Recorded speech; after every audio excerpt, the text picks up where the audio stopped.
মানে যারা লক্ষ্মীর ভাণ্ডার পাচ্ছিলেন তাদের নামটাই ট্রান্সফার হয়ে যাবে অন্নপূর্ণা ভাণ্ডারে।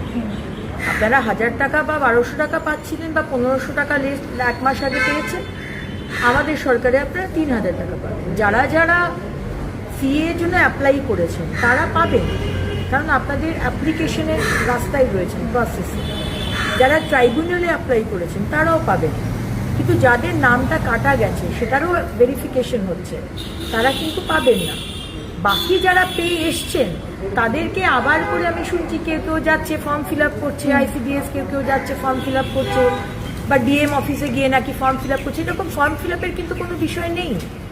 সুতরাং let me make it very very clear, যারা লক্ষ্মীর ভাণ্ডার পেয়েছেন তাদেরই নাম ট্রান্সফার হয়ে যাবে ভেরিফিকেশনের পরে। ভেরিফিকেশন আমাদের দপ্তর করবে, এখানে আপনাদের ভেরিফিকেশনের কোনো বিষয় নেই।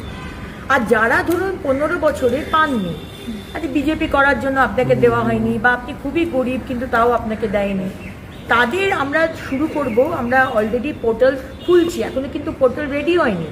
অনেক জায়গাতে সংবাদ মাধ্যমে আমি দেখছি পোর্টাল খুলে গেছে, এটা কিন্তু সম্পূর্ণ ভুয়ো কথা। পোর্টাল খুললে আমরা আনুষ্ঠানিকভাবে আপনাদের জানাবো।